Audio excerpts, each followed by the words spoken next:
আলাইকুম, কি খবর সবাই, কেমন আছেন?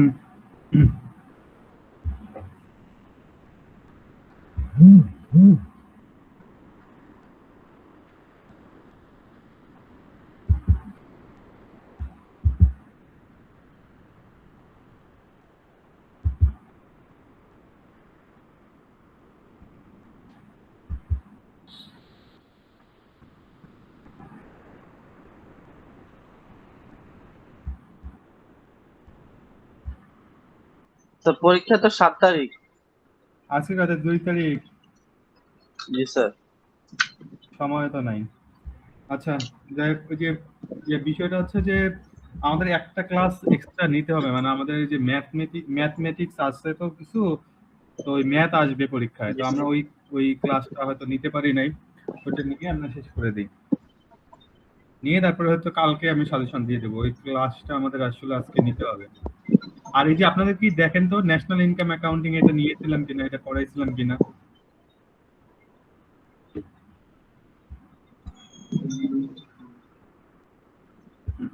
তো এটা খাতা দেখতে হবে। আবার একটু দেখেন তো, যে ক্লাস করছে।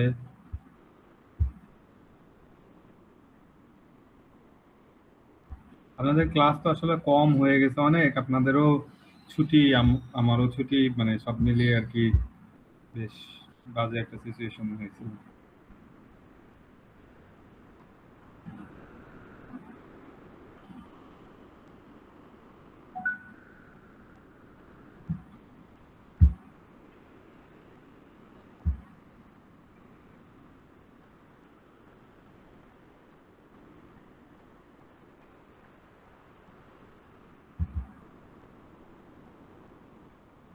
হচ্ছে কিনা একটু ইয়ে হয় নাই, কনফার্ম হয় নাই। জি স্যার, শোনা যায় জি স্যার। স্যার, শুনতে পাচ্ছি। আচ্ছা, ঠিক আছে, আমরা তাহলে শুরু করে দেই। আমাদের মেইনলি বিষয়টা হচ্ছে আমরা কস্ট বেনিফিট অ্যানালাইসিস, মানে আমরা অ্যাপ্লিকেশন আসলে মূলত দেখব। বিভিন্ন প্রজেক্টের ক্ষেত্রে আমরা যে ইকোনমিক্স পড়লাম এতদিন, আসলে পড়ার হয়তো খুব সময় কম পাইছি, সব মিলিয়ে হয়তো আমাদের সময় কম ছিল, করতে পারি নাই। কিন্তু আমরা এখন আসলে পড়বো আসলে এটার অ্যাপ্লিকেশনটা। অনেক অ্যাপ্লিকেশন আছে, হিউজ অ্যাপ্লিকেশন আছে আপনাদের আর্কিটেকচারে, কিন্তু আমরা সেই রকম করতে হয়তো দেখতে পারবো না, সময় কম। এই ক্লাসটাও হয়তো আগে নেওয়া উচিত ছিল, আমি নিতে মানে নিতে নিতে হয়তো আপনাদের সময় ছিল না, বা ওইভাবে ক্লাসও হয়নি আপনাদের, নিতে নিতে লেট হয়ে গেছে। তো যেটাই হোক, মানে মেইনলি হচ্ছে যে আমরা পড়বো হচ্ছে cost benefit analysis. Cost benefit analysis জিনিসটা কি? আচ্ছা শুনেন, কোনো সময় যদি কথা শুনতে অসুবিধা হয় তাহলে আমাকে বললেন, তাহলে আমি ইয়ারফোন খুলে এমনিতেই কথা বলবো, অসুবিধা নেই।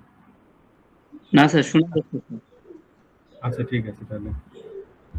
আচ্ছা, তো কস্ট বেনিফিট অ্যানালাইসিস জিনিসটা হচ্ছে যে কি, যে ধরেন আমরা কোন একটা ধরেন ইনভেস্টমেন্ট যদি করি, কোন একটা বড় একটা প্রজেক্টে যদি ইনভেস্ট করি, তো ইনভেস্টমেন্টটা হচ্ছে কি আমাকে আসলে রিটার্ন দিবে কিনা, রিটার্নটা কিরকম করে দিবে, সেগুলো নিয়ে মূলত অ্যানালাইসিস, যে আমার আসলে খরচ কত হবে, বেনিফিট কত হবে।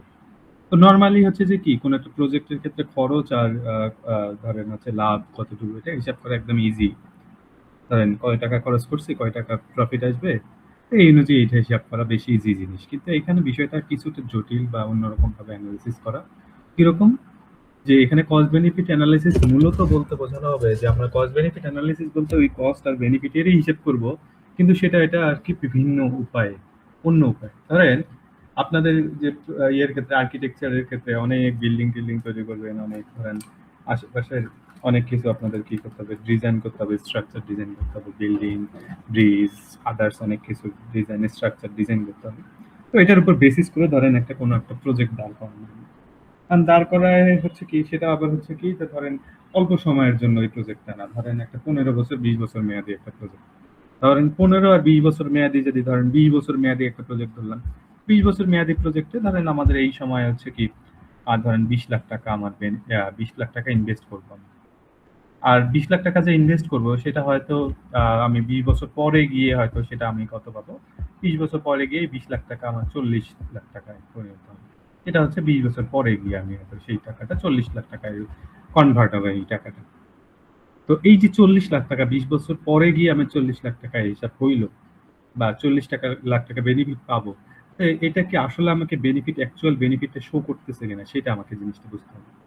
কারণ আমরা কি জানি যে ওই টাকার মূল্য কমতে থাকে, তাই না? বিভিন্ন সময় আমরা 1970-71 সাল দিয়ে 100 টাকা দিয়ে যে জিনিস পাওয়া যাইতো পুরো একটা বাজার করে নিয়ে আসা যেত, এখন 1000 টাকা দিয়েও সেম তত কিছু কিনতে পাওয়া যায় না বা ইয়ে করতে পাওয়া যায় না। 2000 সালের কথাও যদি বলি, 2001, 2, 3 সালে 6000, 9000, 10,000, 15,000 টাকা স্বর্ণের ঘড়ি ছিল। এখন 2 লাখ, 2.5 লাখ টাকা স্বর্ণের ঘড়ি। তো এই জায়গাগুলোতে আসলে যে জিনিসের দাম তো তুলনামূলক বাড়তে থাকতেছে, আসলে আমাদের টাকার মূল্য কমতেছে। তো আমি যখন আজকে ইনভেস্ট করলাম, আজকে ইনভেস্ট করে যদি 20 বছর পরে যে 20 লাখ টাকা ইনভেস্ট করলাম, 20 বছর পরে যে 40 লাখ টাকা পাবো, এই 40 লাখ টাকা কি আসলে আজকে 20 লাখ টাকার থেকে বেশি? আমি আজকে 20 লাখ টাকা দিয়ে যে জিনিসপত্র কিনতে পারবো, ভবিষ্যতে 20 বছর পরে গিয়ে 40 লাখ টাকা দিয়ে কি সেম পরিমাণ জিনিস কিনতে পারবো কিনা, সেটা আমাকে একটা হিসাব করার একটা বিষয় আছে। কারণ সহজ কথা হলো যে এইটা হিসাব করা সহজ যদি হইতো তাহলে হচ্ছে কি ছোট ছোট প্রজেক্ট গুলো হিসাব করা সহজ, কিন্তু যখন লার্জ স্কেলে এই প্রজেক্টটা হয়, অনেক লং টার্মে একটা প্রজেক্ট হয়, এখানে টাকাটা যে বেনিফিটটা আসবে সেই বেনিফিটটা আমি কিন্তু আগে থেকে জানি না। আর এই কস্ট বেনিফিট অ্যানালিসিস সবগুলো কিন্তু আগে থেকেই করা হয়, যে একটা প্রজেক্ট নেয়ার আগে এটা হিসাব করা, এটা নেয়ার পরে হিসাব করা হয় না। আগে হিসাব করে নেওয়া হচ্ছে যে কি আমার এই 20 বছর পরে যে টাকাটা পাবো এটা কি বর্তমান সময় 20 লাখ টাকা থেকে বেশি হবে কিনা, এটা হিসাব করে দেখতে হবে। কারণ 20 বছর পরে আমি কি পরিমাণ টাকা পেতে পারি, এটা সম্ভাবনা একটা। তো সম্ভাবনা সব মিলতেও পারে, নাও মিলতে পারে। এন্ড এইটাও তো আমাকে বের করতে হবে কি কত পরিমাণ টাকা পাবো। আর এই যে 40 লাখ টাকা পাবো, এটা কি 20 বছর পরে গিয়ে একবারে টাকা পাবো? যেমন আমরা কোনো একটা ইন্স্যুরেন্স কোম্পানিতে ইনভেস্ট করি, সেটা কি একবারে গিয়ে কোনো টাকা পাবো? নাকি কোনো একটা ডাইরেক্ট ইনভেস্ট করব যে টাকাটা আমি বিভিন্ন সময় বিভিন্ন রিটার্ন আকারে আসবে বিভিন্নভাবে। কি আকারে কোন সময়, যে 10 বছর পরে আমি কত টাকা পাবো, 5 বছর পরে কত টাকা পাবো, 20 বছর পরে কত টাকা পাবো, প্রতি মান্থলি টাকা পাবো নাকি ইয়ারলি টাকা পাবো, নাকি প্রফিট কিভাবে তুলবো, এই সবগুলো বিষয় কিন্তু এখানে বিষয় আছে বেনিফিটের ক্ষেত্রে, কস্টের ক্ষেত্রে সবগুলো। আবার ইনভেস্টমেন্ট করবো যে এককালীন একটা 20 লাখ টাকা ইনভেস্ট করবো, নাকি প্রতি মান্থলি আমি ইনভেস্ট করবো বিভিন্ন পরিমাণ টাকা, নাকি বিভিন্ন সময় আমি হচ্ছে কি এক বছরে কিভাবে টাকাটা ইনভেস্ট হবে, সেটাও একটা আমাদের বিষয়। তাহলে কস্ট আমাদের হিসাব করতে গেলে কস্ট সহজেই হিসাব করতে পারবো যে কত টাকায় কি রকম। বেনিফিটটাও ধরেন সহজে হিসাব করতে পারলাম। কিভাবে বেনিফিটটা হিসাব করবো, যে কারণ আমার মতো এরকম অন্য কোনো একটা প্রজেক্ট বা অন্য দেশ হোক, অন্য কোম্পানি হোক, তারা এই প্রজেক্টটাতে কিরকম তারা বেনিফিট পাইছে, কিরকম কত বছর ধরে কিরকম বেনিফিট পাইছে, এরকম করে কস্ট বেনিফিট সহজ হিসাব করা গেল। কিন্তু যে হিসাব করাটা একটু জটিল হবে, যে কি আসলে আমার ওই 20 বছর পরে যে 40 লাখ টাকা পাবো, 20 লাখ টাকা ইনভেস্ট করে 40 লাখ টাকা পাবো, আসলে ওই 20 লাখ টাকা থেকে যে 40 লাখ টাকা হলো, ওই 40 লাখ টাকার মূল্য কি আসলে বর্তমান সময়ে 20 লাখ টাকার থেকে বেশি নাকি কম, এটা আমাকে বের করতে হবে। এখন যদি দেখি যে 20 বছর পরে 40 লাখ টাকার ভ্যালু বর্তমান সময়ে 20 লাখ টাকার ভ্যালু থেকে অনেক বেশি, তাহলে প্রজেক্টে ইনভেস্ট করবো। আবার দেখা গেল যে বর্তমান সময়ে 20 লাখ টাকা দিয়ে যে পরিমাণ জিনিসপত্র কিনতে পাওয়া যায়, জিনিসপত্রের দাম এত বেশি বেড়ে গেছে, 20 বছর পরে ওই সেম পরিমাণ জিনিসপত্র আর 20 লাখ টাকা দিয়ে কিনতে পাওয়া যায় না।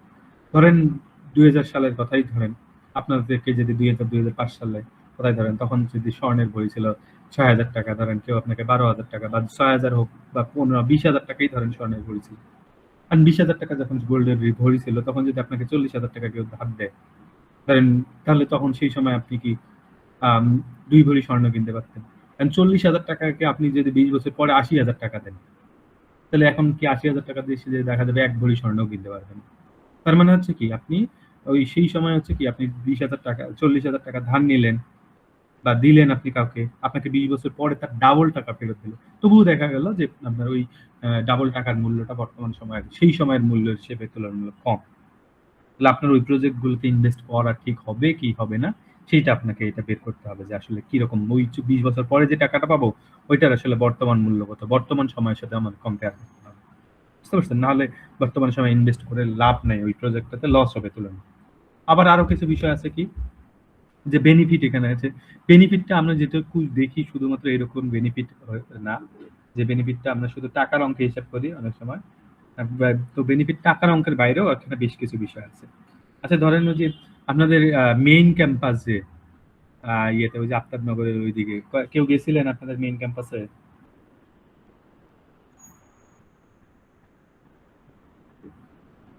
কেউ গেছিলেন কি আপনাদের? স্যার ওইদিকেও এতটা যাওয়া হয় না, এমনি দেখার জন্য।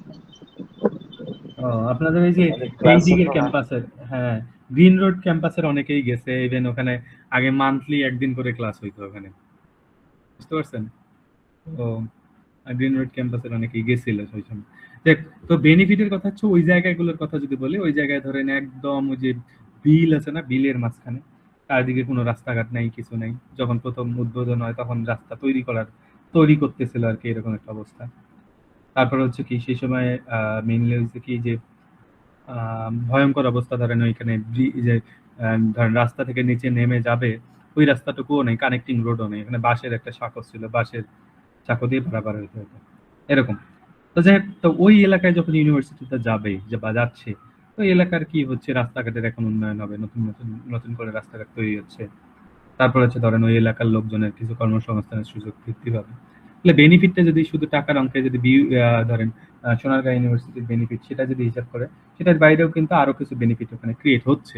রাস্তাঘাট তৈরি হচ্ছে, এলাকার লোকজনের কর্মসংস্থানের সৃষ্টি হচ্ছে, ওই এলাকার অর্থনৈতিক উন্নয়ন হবে। তাহলে এখানে বেনিফিটটা টাকার অঙ্কের বাইরেও আরো বেশ কিছু সোশ্যাল বেনিফিট কিছুটা হয়েছে। তার কারণে আমরা এখানে সোশ্যাল বেনিফিট এখানে হিসাব করব, নট পার্সোনাল বেনিফিট। কস্টের ক্ষেত্রে যদি ধরি, খরচের কথা, তো খরচের ক্ষেত্রেও বিষয়টা হচ্ছে যে আমরা চোখে যেসব খরচ দেখি এইটুকুও না, এর বাইরেও অনেক অনেক ধরনের খরচ আছে। যেমন ধরেন একটা এলাকায় ইট ভাটা হইলো একটা, তো ইট ভাটার কারণে কি দেখা যাবে, যে ইট ভাটার কারণে আমাদের কিন্তু কি হতে পারে, যে এলাকায় আগে যে পরিমাণ উৎপাদন হইতো, ধরেন কৃষি ক্ষেত্রে যে পরিমাণে উৎপাদন হতো সেই উৎপাদনের পরিমাণটা কিছুটা কমে গেল। যে আগে 20 মণ ধান হইতো, পাশের একটা ইট ভাটার পাশের জমিতে আগে 20 মণ ধান হইতো, এখন ধান উৎপাদন হয় ইট ভাটার কালো ধোয়া, আদার্স বর্জ্য টর্জ্য বা আদার্স অনেক কিছুর কারণে দেখা যাচ্ছে যে কি, যে ধরেন 10 মণ ধান উৎপাদন হচ্ছে। আবার ইট ভাটার আগে যেসব লোকের অসুস্থ ছিল না, ইট ভাটার পরে দেখা যাচ্ছে কালো ধোয়ার কারণে, ইয়ের কারণে ওই এলাকার অনেক লোকের ক্যান্সার হইলো। ক্যান্সারের ফলে তাদের দেখা দিল কি হাসপাতালে বিভিন্ন খরচ টরচ পে করতে হচ্ছে, মানে হাসপাতালে যাইতে হচ্ছে, বারবার ট্রিটমেন্ট নিতে হচ্ছে। তো তাদের খরচও দেখা গেল আগে কোনো 1 টাকা হসপিটালের পিছনে খরচ হতো না, এখন তাদের প্রতি মাসে 20,000 টাকা করে খরচ করতে হচ্ছে। তাহলে এই যে একটা করে খরচ, যে খরচটা শুধু ইটের খরচ যদি হিসাব করি, তাহলে 8 টাকা দিয়ে ইট কিনে 10 টাকা বিক্রি করা, বা 8 টাকা দিয়ে ইট তৈরি করে 10 টাকা ইট বিক্রি করা, এটা হয়তো সহজ ছিল বা সহজে কস্ট বেনিফিট অ্যানালিসিস করা যেত 8 টাকা। কিন্তু কথা হলো যে ওই ইট ভাটার ক্ষেত্রে কিন্তু আসলে সোশ্যাল কস্টটা অনেক বেশি, যে যতটুকু হিসাব করা হয় তার থেকে সোশ্যাল কস্টটা অনেক বেশি। তো এই জন্য আসলে আমরা যতটুকু করি, মানে কস্ট যেভাবে হিসাব করি, যে মানিটারি ভ্যালুতে কস্ট হিসাব করি, তার বাইরে ওখানে অনেক ধরনের খরচ থাকে আসলে, সেগুলো আমরা এখানে নিয়ে আসবো, মূলত সেগুলো আমরা হিসাব করবো আর কি। তো এইখানে যে বিষয়টা, তাহলে খরচ আর বেনিফিট, এইগুলো সবকিছু হিসাব করার পর, সোশ্যাল কস্ট এবং সোশ্যাল বেনিফিট হিসাব করার পরে, এবং ওই যে 20 বছর বা 10 বছর মেয়াদি যে লার্জ স্কেল প্রজেক্ট হিসাব করবো, সেগুলো দিয়ে আমি বেনিফিট দেখবো 20 বছরের পরে যে বেনিফিটটা পাবো সেটা বর্তমান সময়ের বেনিফিট খরচের থেকে বেশি কি না। যদি বেনিফিটটা বেশি হয় এই খরচের থেকে, তাহলে আমরা প্রজেক্টটা নেব, আর যদি বেনিফিটটা কম হয় তাহলে প্রজেক্টটা নিব না। এইরকম আমাদের আসলে বিষয়টা, সহজ কথায় যদি বলি এরকম।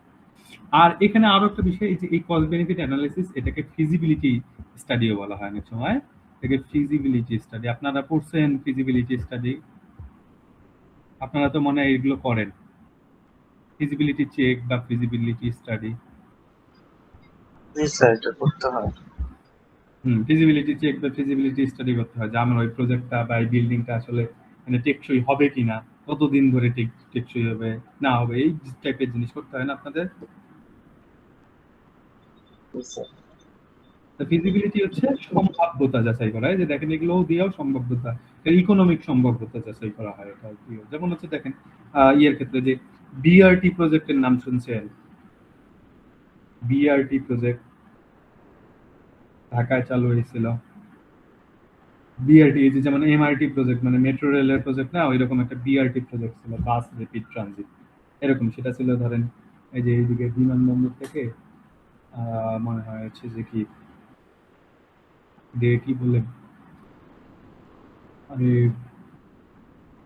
গাজীপুর পর্যন্ত একটা ওই যে বিআরটি প্রজেক্ট হওয়ার কথা ছিল, যে ওইখানে সরকারি বাস শুধু বিআরটির বাসই চলবে, অনেকগুলো স্টেশন থাকবে মেট্রো রেলের মতো, ওখানে অন্য কোনো বাস টাস চলবে না, এরকমই ছিল আর কি। বিআরটি প্রজেক্টের মধ্যে অনেকগুলো বাস কেনা হবে, অন্য ধরনের কিছু হবে না, এরকম সার্ভিস চালু করার কথা ছিল। 2013 সালে প্রায় 2000 কোটি টাকার বাজেট হয়েছিল এখানে। সবকিছু প্রায় 97% কাজও হয়ে গেছে, ওখানে খরচ টরচও হয়ে গেছে। এখন শুধু বাস কেনা, বাস চালু করা, এরকম টাইপের খরচগুলো বাকি ছিল।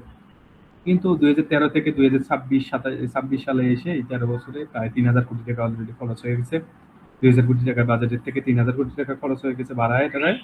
তো লাস্টে এই যে সবকিছু কাজ যখন হয়ে গেল তখন তারপরে দেখা গেল যে না এখন হয়েছে যে বিআরটি প্রজেক্ট এটা যতগুলো হয়েছে 2-3 হাজার কোটি টাকা এটা পুরোপুরি বাতিল, ওইখানে আর কোনো প্রজেক্ট চলবে না, ওখানে আর বাস কেনা হবে না, এখানে প্রজেক্ট নিলে সম্পূর্ণ লস, এখানে এখন সাধারণ যানবাহন চলবে, আর কোনো বিআরটি প্রজেক্ট বা বিআরটি বাস টাস এগুলো কিছু চলবে না।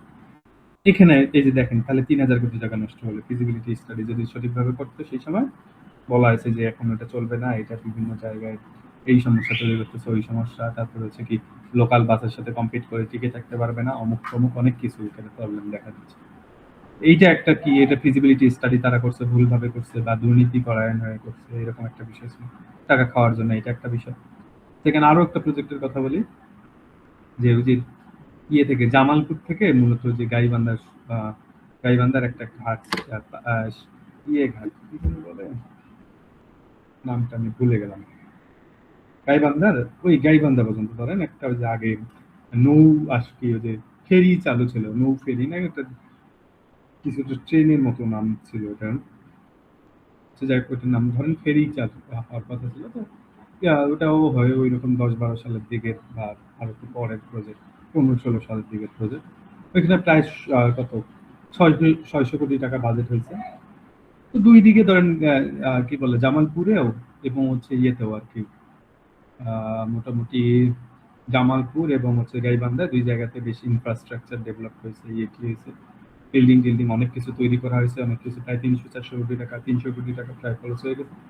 তারপরে যখন আবার নতুন করে চেক করা হলো যে নদী ইয়েটি কবে ফেরি টেরি কবে চালানো যাবে কিরকম, এরকম চালাইতে গিয়ে তখন ধরা পড়লো যে না, নদীর পানি কম, নদীতে নাব্যতা নাই, এই নদীতে ফেরি চালানো যাবে। অলরেডি কিন্তু তখন 300-400 কোটি টাকা অলরেডি ব্যয় হয়ে গেছে, তারপরে প্রজেক্ট বন্ধ করতেছে। আরো অসংখ্য, যে ঢাকার যাত্রাবাড়ির যদি কিছু ফ্লাইওভারের কথা বলি, অসংখ্য এরকম মানে কথা বলা যাবে আর কি। তো যে এগুলো উদাহরণ, মানে এগুলোতে হচ্ছে সঠিকভাবে এই কস্ট বেনিফিট অ্যানালিসিস গুলোও করা হয়নি, ফিজিবিলিটি চেকও করা হয়নি, আপনাদের technical feasibility study, economical feasibility study কোনোটাই করা হয়নি। করছে কিন্তু সেটা দুর্নীতি পরায়ণভাবে, দুর্নীতিগ্রস্তভাবে তারা টাকা খাওয়ার জন্যই করছে, যাতে এইসব প্রজেক্টে এরকম যত বেশি প্রজেক্ট নিতে পারবে তত বেশি লাভ, সেই উদ্দেশ্যেই মূলত এই ঘটনাগুলো ঘটেছে। তো আমাদের কাজ হলো যে এই এই বিষয়গুলো কিভাবে করে, ফিজিবিলিটি স্টাডি কিভাবে করে, ইকোনমিক কস্ট বেনিফিট অ্যানালিসিস কিভাবে করা হয়, সেগুলো নিয়ে আলোচনা করা। আমি মনে হয় আসল কনসেপ্টটা বুঝাইতে পারছি, এখানে সবকিছু নিয়ে আপনাদের হচ্ছে আর বেশ কিছু বিষয় আছে, কনসেপ্ট অফ সিবিএ অ্যানালিসিস। তাহলে মূল বিষয়টা কি, আমাদের সবকিছুর ক্ষেত্রে আলটিমেট সবকিছু যেভাবেই আমরা খরচ হিসেব করি বা যেভাবেই বেনিফিট হিসেব করি, আমাদের আলটিমেট বিষয়টা হচ্ছে যদি বেনিফিট যদি খরচের থেকে বেশি হয় তাহলে আমরা সেটাকে অ্যাকসেপ্ট করব, আর যদি বেনিফিট যদি খরচের থেকে কম হয় তাহলে অ্যাকসেপ্ট করব। রুলস একদমই ইজি, কিন্তু রুলস ওই ফলো করার প্রসিডিউরটা কিছুটা কঠিন। তো এখানে হচ্ছে কি আমরা বেশ কিছু জিনিস স্টেপস, এই যে 4টা স্টেপ আমি যেগুলো আজকে বলবো পড়াবো সেগুলোই আসবে পরীক্ষা আজকের গুলো। এই 2টা স্লাইড থেকে প্রায় 20 মার্কের 2টা স্লাইড আজকে দেখবো, ছোট ছোট, বেশি বড় না, পরের স্লাইডটা ম্যাথ আছে। এই 2টা স্লাইড থেকে 20 মার্কের কোশ্চেন আসবে, বুঝতে পারছেন? আর তাহলে আর বাকি 20 মার্ক অন্য স্লাইড গুলো থেকে আসবে, তাই এগুলো পড়লেই মোটামুটি হয়ে যাবে। আজকে স্লাইড থেকে 20 মার্কের প্রশ্ন আসবে। তো যাই আমরা যেগুলো বলতেছিলাম যে কস্ট বেনিফিট অ্যানালিসিসের কিছু স্টেপস আছে বা কিছু হচ্ছে ধাপ আছে। ধাপগুলো যদি দেখি তাহলে এই ধাপটা হচ্ছে 4টা ধাপ বলা হয়। যে আমার ওই প্রজেক্ট প্রথমে হচ্ছে কি স্পেসিফাইং দ্য প্রজেক্ট ক্লিয়ারলি, ওই প্রজেক্টটা আমাকে প্রথমে ক্লিয়ারলি ধারণা নিতে হবে আমি কি করতে চাচ্ছি, আমার প্রজেক্টের প্রবলেম কি। এই যে প্রথম স্টেপটা আমাকে কি হচ্ছে যে ওই প্রজেক্টে কি করতে চাচ্ছি, আমার প্রবলেম কি, প্রবলেম আইডেন্টিফিকেশন কি থাকবে, প্রবলেম সলভিং মেকানিজম থাকবে, সবকিছু কিভাবে কি কাজ করবে সবকিছু এখানে ওই প্রজেক্টে ক্লিয়ারলি স্পেসিফিক।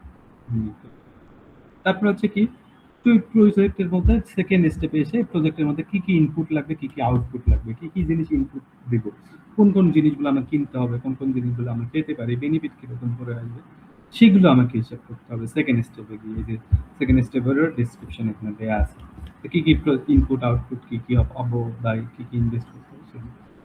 থার্ড যে স্টেপটা সেটা হচ্ছে যে কি আমাকে কি করতে হবে, যে ওগুলোরই ওই যে ইনপুট গুলো নিলাম আর আউটপুট গুলো যে পাবো এগুলোরই হচ্ছে কি এগুলো আমার একটা সোশ্যাল কস্ট বেনিফিট অ্যানালিসিস করতে হবে। ওই যে আমি যে শুধু ম্যানিটারি ভ্যালুতে খরচ হিসাব করব না, আমার এই সোসাইটিতে সেটা কিরকম ইম্প্যাক্ট ফেলতেছে সেটা আমাকে হিসাব করতে হবে। যেমন কথা হলো যে গ্রামে গঞ্জে ধরেন স্কুল কলেজ প্রতিষ্ঠা করতেছে, হাসপাতাল প্রতিষ্ঠা করতেছে, সরকার যখন প্রতিষ্ঠা করতেছে, এর কিন্তু ইকোনমিক বেনিফিট কিন্তু সেরকম নাই। কারণ সরকার কিন্তু ওই যে পরিমাণ টাকা দিয়ে এই শিক্ষক রাখতেছে, নার্স রাখতেছে, ডাক্তার রাখতেছে, ওই পরিমাণ টাকা এলাকার লোক কখনোই দিবে না, কখনোই ওই টাকাটা উঠে আসবে না। তাহলে ইকোনমিক বেনিফিট ওখানে কিন্তু নাই, কিন্তু সোশ্যাল বেনিফিট অনেক বেশি। ওখানে যদি কোনো একটা গ্রামের মধ্যে একটা যদি হাসপাতাল, বড় হাসপাতাল তৈরি করতে বলেন, ভালো একটা স্কুল তৈরি করতে বলেন, সেটা কি প্রাইভেট পর্যায়ে কখনোই হবে না, কারণ সেখান থেকে বেনিফিট সেরকম পাওয়া যাবে না, কোনোভাবেই যাবে না। কিন্তু সরকার করে কেন? তারা সোশ্যাল কস্ট এবং সোশ্যাল বেনিফিট হিসাব করে। তারা হিসেব করে যে কোন কে কত টাকা দিতে পারবে এরকম না, হিসেব করে যে কে কতটুকু এখান থেকে এডুকেটেড হয়ে পরবর্তী জীবনে সে কতটুকু সাফল্য লাভ করে, সে পরবর্তীতে দেশের জন্য কত কিছু করতে পারবে, সেই হিসাবটা কি, দেশে কত পার্সেন্ট লোক শিক্ষিত হচ্ছে না হচ্ছে, সেই হিসাবগুলো। তার কারণে সোশ্যাল কস্ট এবং সোশ্যাল বেনিফিট এগুলো। তারপরে ওই কস্ট এবং বেনিফিট যেটা, সেটা আমরা কম্পেয়ার করবো। যদি দেখা যায় যে বেনিফিট বেশি খরচ কম, তাহলে আমরা এই প্রজেক্টটা অবশ্যই নিব। আর যদি দেখা যায় যে বেনিফিট কম খরচ বেশি, তাহলে এই প্রজেক্টটা অবশ্যই নিব। বুঝতে পারছো? এইটাই হচ্ছে আমাদের মূল বিষয়। এই 4টা স্টেপের ডেসক্রিপশন এইখানে আছে। আপনারা অবশ্যই এই 4টা স্টেপের ডেসক্রিপশন সহ এই স্টেপগুলোকে ভালো করে পড়ে রাখবেন। তাহলে আপনাদের মূল পড়াটা কি এখানে? এই স্লাইড প্রায় শেষ, মানে পরের স্লাইডে আমরা যাবো মেইনলি। কস্ট বেনিফিট অ্যানালিসিস জিনিসটা কি এটা করবেন। এটা দেখবেন আমি মনে আপলোড করে দিয়েছি আপনাদের ইয়েতে, ওইখানে ক্লাসরুমে দেয়াই আছে, এটা চেক করে দেখবেন। তারপর হচ্ছে কি কস্ট বেনিফিট অ্যানালিসিস কি, এগুলোই দেখবেন, এগুলো দেয়া আছে। তারপর হচ্ছে যে general steps of cost benefit analysis, এগুলো করে দিবেন ভালো করে। আর কিছু ভালো দিক খারাপ দিক আছে। যে ভালো দিক হচ্ছে কি, যে মেরিট গুলো যদি বলি, এটা আমরা প্রজেক্টকে আমরা অ্যানালিসিস করার মাধ্যমে এই প্রজেক্টটা নিব নাকি নিব না সেটা অনেক আগে থেকেই ধারণা নিতে পারি। সোশ্যাল কস্ট বেনিফিট অ্যানালিসিস করতে পারি। এগুলো আর কি এর বেনিফিট আর কি, এর মাধ্যমে আমাদের কি হয়, টাকা পয়সা নষ্ট হয় না, টাকা পয়সা ঠিকঠাক ইয়ে হয়। আর ডিমেরিটস হচ্ছে এটা অনেকটা জটিল প্রসিডিওর। এই প্রসিডিওরটা যে আমরা যেহেতু পরের বার করবো, দেখবো ম্যাথ করবো, তখন দেখবো যে বেশ জটিল। এই জটিল প্রসিডিওর একটু ফলো করা বেশ টাফ, হাতে কলমে শিক্ষা নেওয়াটা শেখানো বেশ কঠিন। তারপরে আমরা এই প্রজেক্টটা যতই অ্যানালাইসিস করতেছি, যেহেতু রিয়েল ওয়ার্ল্ড আনসার্টেন, আমরা যেহেতু এই প্রজেক্টগুলো আগে হিসাব করে নিচ্ছি, সেগুলো পরবর্তীতে হয়তো সমান নাও হইতে পারে, সেগুলো আমাদের ইয়ের সাথে পার্সপেক্টিভের সাথে নাও মিলে যেতে পারে। তার কারণে এখানে বেশ কিছু বিষয় আমাদের ইয়ে করতে হবে, অ্যাড্রেস করতে হবে। তো আমরা এই বিষয়গুলো একটু দেখবো। আমরা এরপরে যেটা আসবে সেটা হচ্ছে কি, ওই যে বললাম যে 20 বছর মেয়াদি একটা প্রজেক্ট আমরা নিব, সেই প্রজেক্টগুলোকে হচ্ছে কি 20 বছর পরে গিয়ে আমাকে বেনিফিট দিবে, যে সেই বেনিফিটটা আসলে কিভাবে দিবে, কত টাকা বেনিফিট পাবো, সেটা আমাকে প্রফিটেবল হবে কিনা, সেই বিষয়গুলো নিয়ে আমরা এখন ওগুলো ক্যালকুলেশন করা একটু শিখবো। ওই ক্যালকুলেশনের পদ্ধতি আসলে অনেকগুলো, সেটাকে বলা হয় ক্যাপিটাল বাজেটিং মেথড। এই পদ্ধতিটাকে মূলত ক্যাপিটাল বাজেটিং মেথড বলা হয়। তো এটার কিছু ট্রেডিশনাল মেথড আছে, যে payback period, discounted payback period, তারপরে এআরআর, এগুলো অনেকগুলো আছে। আমরা টাইম অ্যাডজাস্টেড মেথড ইউজ করব। এইটা ইউজ করে আমরা বিভিন্ন এখানে পদ্ধতি আবার আছে, NPV, IRR, TI, profitability index, net present value, internal rate of return, এই বিষয়গুলো যখন আসবে এগুলো নিয়ে একটু আলোচনা করবো। তো আমাদের মূল উদ্দেশ্য এইটা নিয়ে আলোচনা করে, এনপিভি নিয়ে। এগুলো সময় পাবো না তো জন্য সেই কারণে আলোচনা করতেছি না, যদিও আপনাদের প্রেশার দিয়ে দিচ্ছি, একদম পরীক্ষার আগে একটা চ্যাপ্টার দিয়ে দিচ্ছি, এখানে 20 মার্কের কোশ্চেন আসবে। তো আপনাদের যাদের ম্যাথ ভালো লাগে বা ম্যাথে একটু ইয়ে আছে, খুব জটিল ম্যাথ না, খুবই ইজি ম্যাথ, কিন্তু তবু এটা যাদের ম্যাথ ভালো লাগে তাদের জন্য মার্কস তোলা কিন্তু খুবই ইজি হয়ে যায়। বুঝতে পারছেন? আচ্ছা, তো আমরা এখানে মেইনলি যেটা পড়বো সেটা হচ্ছে নিট প্রেজেন্ট ভ্যালু মেথড, এই এনপিভি মেথডটা আর কি। এনপিভি বা নিট প্রেজেন্ট ভ্যালু মেথড, এইটা আমাদের মূল কাজ। এই কাজটাই আমরা এখন একটু দেখবো। এই নিট প্রেজেন্ট ভ্যালু বা এনপিভি, এই জিনিসটা আসলে কি, এটা আমাদের বুঝতে হবে। ওই যে আমার কথা কি শোনা যাচ্ছে ক্লিয়ারলি, নাকি কোনো প্রবলেম হচ্ছে, কিছু হচ্ছে বলেন আপনারা? জি স্যার, শোনা যাচ্ছে। বাকি স্যার যারা ম্যাথ পারি না ওনার কি থিওরি অপশন থাকবে না স্যার?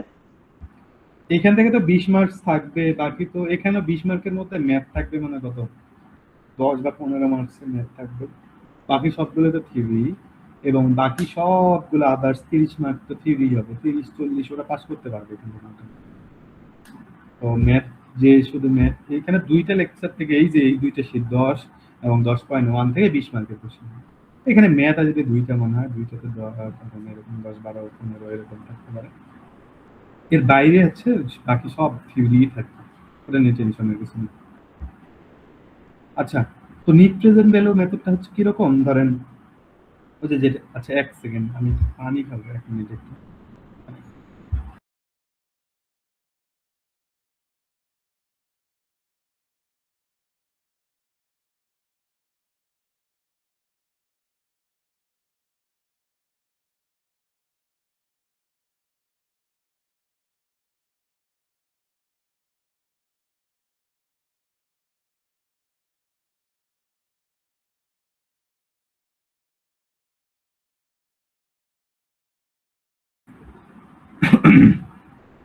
আচ্ছা, নিট প্রেজেন্ট ভ্যালু জিনিসটা হচ্ছে কি যে ধরেন এই যে বললাম যে 20 বছর, আজকে 20 লাখ টাকা ইনভেস্ট করলাম, 20 বছর পরে গিয়ে ধরেন 20 লাখ টাকা ইনভেস্ট করলাম, 20 বছর পরে গিয়ে 40 লাখ টাকা পাবো। এখন কথা হলো এই যে এইটা আমরা এটা কিভাবে হিসাব করব? দেখেন কম্পেয়ার করতে পারবো কিভাবে বা হিসাব করতে পারবো কিভাবে, সেটা আমাদের মূল বিষয়। তো এখানে মূল যে বিষয়টা সেটা হচ্ছে যে কি, ধরেন আমরা কম্পেয়ার করতে পারবো কি, এই 40 লাখ টাকা যে পাবো, হয় আমরা এই দুইটা 20 লাখ আর 40 লাখ টাকা কম্পেয়ার করার ওয়ে দুইটা আছে। একটা হয় কি বর্তমান সময়ের 20 লাখ টাকা 20 বছর পরে গিয়ে কয় টাকা হবে সেইটা হিসেব করে ওই 40 এর সাথে কম্পেয়ার করবো। ধরেন বর্তমান 20 লাখ টাকা 20 বছর পরে গিয়ে হয়ে গেল 30 লাখ টাকা, তাহলে 20 বছর পরে যদি গিয়ে 30 লাখ টাকা হয়, 20 বছর পরে পাচ্ছি 40 লাখ, তার মানে আমি পাচ্ছি বেশি। আমার বর্তমান সময় 20 লাখ টাকা, সেই সময় থেকে 30 লাখ টাকা হচ্ছে, সেটার থেকে অবশ্যই আমি 40 লাখ টাকা পাচ্ছি, তার মানে এটা বেনিফিট বেশি হচ্ছে, প্রজেক্টটা দিব। অথবা এই 20 লাখ টাকা 20 বছর পরে গিয়ে 50 লাখ টাকা হইতে পারে, তাহলে আমি ইনভেস্ট করতেছি 50 লাখ, বর্তমানে 20 লাখ টাকা ইনভেস্ট করলেও 20 বছর পরে গিয়ে ওটা 50 লাখ টাকা হয়ে যাবে। কেন কি, আচ্ছা সহজ আগে যে একটা জিনিস বলি, এই যে 20 বছর পরে কোন সময় গিয়ে কত টাকা পাবো, টাকার মূল্য যে আমরা হিসাব করতেছি, 20 লাখ টাকা 40 লাখ টাকা, এই যে মূল্য হিসাব করতেছি, এটা কিভাবে হিসাব করে বলেন তো? টাকার মূল্য কিভাবে হিসাব করা হয়? ধরেন একটা কলমের দাম হচ্ছে কত, 50 টাকা, ধরেন একটা মার্কারের দাম 50 টাকা, তাহলে 50 টাকা যে একটা মার্কারের দাম হচ্ছে, তাহলে মার্কারটার দাম আমি কি টাকা দিয়ে হিসাব করলাম, তাই না?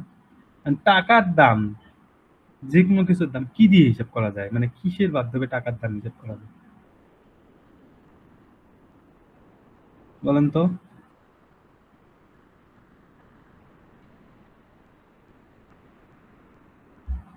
রেসপন্স করতে হবে, বুঝছেন? আচ্ছা শোনেন, বিষয়টা হচ্ছে কি যে আমি একটা স্যার কলম যেমন কিনলাম। একটা ল্যান্ড কেউ যদি কিনে রেখে ফেলে দেয়, হুম 20 বছর পর তার ভ্যালু এমনি দ্বিগুণ হয়ে যাবে স্যার। হুম তাই আমি টাকার দাম, ধরেন আমি একটা ওই ল্যান্ডের দাম টাকা দিয়ে হিসাব করলাম, কিন্তু ওই টাকার দাম আমি কি কি দিয়ে হিসাব করবো? টাকার দাম ওই দ্রব্য দিয়ে, ওই ল্যান্ড দিয়ে হিসাব করবো। মূলত কি রকম যে ধরেন 50 টাকা দিয়ে আমি কি করছি, একটা কলম কিনছি, তাহলে একটা কলমের দাম হলো 50 টাকা, ধরেন আমার কাছে 100 টাকা আছে, 100 টাকার দাম হয়ে গেল এখন দুইটা কলম, কারণ দুইটা কলম 100 টাকা দিয়ে দুইটা কলম কিনতে পারি। কিন্তু দেখা গেল কিছুদিন পরে ওই 50 টাকার কলমটা 100 টাকা হয়ে গেছে, আমার কাছে টাকা আছে 100 টাকা, কিন্তু জিনিসের দাম হয়ে গেছে 100, তার কারণে আমার এই 100 টাকার মূল্য আগে ছিল দুইটা কলম, কিন্তু এখন হয়ে গেছে একটা কলম। এই টাকার দাম দেখেন এইভাবেই কমে, মানে জিনিসের দাম যত বাড়বে তত টাকার দাম কমবে। তাহলে এই যে আমি এইটা ভাবে করতে পারি একটা, যে আমার কি হচ্ছে যে বর্তমান সময়ে আমার যে টাকাটা পাইছি, বর্তমান সময়ে যে টাকাটা ইনভেস্ট করবো সেটা 20 বছর পরে গিয়ে কত টাকা হবে, 50 হবে না 30 হবে না কত হবে, সেটা হিসাব করতে পারি। অথবা কি যে ভবিষ্যতে যে 40 লাখ টাকা পাবো ওইটাকে বর্তমানে কনভার্ট করতে পারি, যে বর্তমান সময় আমার ওই ভবিষ্যতে 40 লাখ টাকা বর্তমান সময়ের মূল্য কত, ওই ভবিষ্যতে 40 লাখ টাকা দিয়ে আমি বর্তমানে কি যে পরিমাণ জিনিস কিনতে পারবো, বর্তমান সময়ে 20 লাখ টাকার থেকে ওটা বেশি হবে নাকি বর্তমান সময়ে 20 লাখ টাকা থেকে কম হবে। দেখা গেল ভবিষ্যতে 40 লাখ টাকা 20 বছর আগে পরে 40 লাখ টাকা, বর্তমান সময় 15 লাখ টাকার সময়, তাহলে দেখা গেল এই প্রজেক্টে বিনিয়োগ করে লাভ নেই। আবার দেখা গেল কোনো সময় যে বর্তমান সময়ে ভবিষ্যতে 40 লাখ টাকা, বর্তমান সময়ে 25 লাখ টাকা সব। তার মানে এই প্রজেক্টটাতে বেনিফিট হবে তুলনামূলক, এই প্রজেক্টটাতে ইনভেস্ট করা যেতে পারে। এই জিনিসগুলোর নামে হচ্ছে এনপিভি, যে এই যে মূলত পরের স্টেপটা, যে ভবিষ্যতের কোনো যে পরিমাণ টাকাটা ওটার বর্তমান মূল্য কত সেটা হিসাব করার নাম হচ্ছে net present value. Net present value মানে নিট মানে ওই যে বিয়োগ করতেছি খরচ আর হচ্ছে কি বেনিফিট হিসাব করতেছি, তার কারণে নিট প্রেজেন্ট মানে হচ্ছে বর্তমান, ভ্যালু মানে মূল্য, যে ভবিষ্যতে যে টাকাটা পাবো তার বর্তমান আসলে অ্যাকচুয়াল বর্তমান মূল্য কত সেটা হিসাব করার নাম হচ্ছে নিট প্রেজেন্ট ভ্যালু। বুঝতে পারছেন? এইখানে মূলত কি কি জিনিস থাকবে দেখেন, বেনিফিট থাকবে এবং কস্ট থাকবে। যে নিট প্রেজেন্ট ভ্যালুর কিছু কি আছে, সেই যে সংজ্ঞাটা দেখেন কিভাবে দেয়া আছে, যে net present value is the differences between present value of cash inflow, মানে যে টাকাগুলো আসবে, ইনফ্লো মানে আমার টাকা, যেগুলো টাকা পাবো এটা হচ্ছে বেনিফিট, বা যে টাকাগুলো আমি সুবিধা আকারে পাবো এটা হচ্ছে বেনিফিট, এটা হচ্ছে ইনফ্লো। এইটা হচ্ছে ইনফ্লো, আর হচ্ছে কি and the present value of cash outflow, আর এটা হচ্ছে ক্যাশ আউটফ্লো মানে হচ্ছে আমার কাছ থেকে যে টাকাটা যাচ্ছে এটা হচ্ছে কস্ট, আমার কাছে যে টাকাটা যাচ্ছে সেটা হচ্ছে খরচ। তাহলে এই যে প্রেজেন্ট ভ্যালু, বেনিফিট আর খরচ, খরচটা অতটাও দেখেন প্রেজেন্ট ভ্যালু নয় আসছে কেন, খরচটা হয়তো আমি এক সময় খরচ করব না, খরচটা হয়তো বিভিন্ন পিরিয়ডে, আজকে 5 লাখ, কালকে 10 লাখ, পরশুদিন 3 লাখ, তারপরের দিন 4 লাখ, এই যে এরকম করে বিভিন্ন সময় যে ইনভেস্ট করতেছি, এটাও তো হয়তো 5 বছর পরে যে ইনভেস্ট করতেছি আরো কিছু টাকা। তো আজকে যে টাকার মান ইনভেস্ট করতেছি, যে টাকায় 5 বছর পরে যদি 5 লাখ টাকা ইনভেস্ট করি, বর্তমান 5 লাখ টাকা ইনভেস্ট করি, সেম হবে না তো অবশ্যই। ভবিষ্যতে 5 লাখ টাকার মূল্য অবশ্যই কিছু না কম হবে।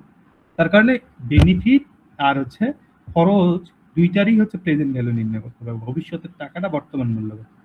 তারপরে গিয়ে আমি যদি দেখি এটার মান দেখেন, পজিটিভ হইতে নেগেটিভ হইতে পারে, জিরো হইতে পারে। কারণ কি, এই যে সূত্রটা মূলত কি রকম, সূত্রটা হচ্ছে যে present value of inflow minus present value of outflow. Inflow মানে আমি কি বললাম, ইনফ্লো মানে হচ্ছে কি, ইনফ্লো মানে বললাম বেনিফিট, ইনফ্লো মানে বললাম বেনিফিট। তাহলে বেনিফিট আর খরচ এই দুইটার দেখেন মাইনাস, যে বেনিফিট কত টাকা পাইলাম আর খরচ কত টাকা পাইলাম, এই দুইটা কম্পেয়ার করব। যেহেতু বিয়োগফল আছে, যদি ইনফ্লো আমার বেনিফিট বেশি খরচ কম, তার মানে এনপিভির মান তখন আমার কি আসবে, ধনাত্মক আসবে, এই যে গ্রেটার দেন জিরো। আবার যদি এইটার মান বেশি, খরচের মান বেশি, বেনিফিটের মান কম হয়, তাহলে এই মানটা কি আসবে, নেগেটিভ আসবে, যে লেস দেন জিরো আসবে। আবার দুইটাই যদি সমান হয় এই মানটা জিরো হইতে পারে। তাহলে এখন কোন সিচুয়েশন আমি কি করব সেইটা নিয়েও আমাকে এখানে জানতে হবে, যে কোন প্রজেক্টটা অ্যাকসেপ্ট করব, কোন প্রজেক্টটা অ্যাকসেপ্ট করব না। সেইটার প্রজেক্টটার নাম হচ্ছে কি, এনপিভির হচ্ছে অ্যাকসেপ্টেন্স রুল, যে কখন আমি প্রজেক্ট নিব, কখন প্রজেক্ট নিব না। তাহলে দেখেন অ্যাকসেপ্টেন্স রুলের মধ্যে কি আছে, ওই যে বললাম এনপিভির মান কি হতে পারে, পজিটিভ, জিরো বা নেগেটিভ, এই তিনটার যে কোনো একটা হইতে পারে। কিভাবে হইতে পারে, যে দেখেন দেখাইলাম এখানে, যেহেতু দুইটার মধ্যে মাইনাস, ইনফ্লো থেকে আউটফ্লো মাইনাস হয়, তার মানে কি, এই যে এইটা যদি বড় হয়, আউটফ্লো যদি বড় হবে, ইনফ্লো যদি ছোট হয়, তাহলে মানটা মাইনাস হবে। এটা যদি বড়, এটা যদি ছোট হয়, তাহলে মানটা প্লাস আসবে, আর দুইটা সমান হলে মানটা কি জিরো আসবে। সেটাই আমাদের মূল বিষয় ছিল। তাহলে এইখানে আমাদের অ্যাকসেপ্টেন্স রুল কি রকম, যে আমার যদি দেখি এনপিভির মান পজিটিভ হয়, তার মানে কি, পজিটিভ মানে কি, যে আমার ইনফ্লো বেশি, আউটফ্লো কম, তার মানে এনপিভির মান পজিটিভ, তখন এই প্রজেক্টটা আমরা অ্যাকসেপ্ট করবো, ওই প্রজেক্টটা নিব। আবার যদি দেখা যায় যে এটার মান নেগেটিভ হয়, তার মানে কস্ট বেশি, বেনিফিট কম, তাহলে এই প্রজেক্টটা রিজেক্ট করব। আর যদি দেখা যায় দুইটা সমান হয়, তাহলে ওই প্রজেক্টটা আমরা অ্যাকসেপ্ট করতেও পারি, ইনভেস্টর অ্যাকসেপ্ট নাও করতে পারে। এখন ইনভেস্টমেন্ট অনেক সময় আমরা যেমন রিস্ক নিতে চাই না, যে হয়তো আমি 20 বছর পরে যে হয়তো 40 লাখ টাকা পাবো, কিন্তু 20 বছর যদি আমার কাছে থাকে তাহলে হয়তো 20 লাখ টাকাই থাকবে।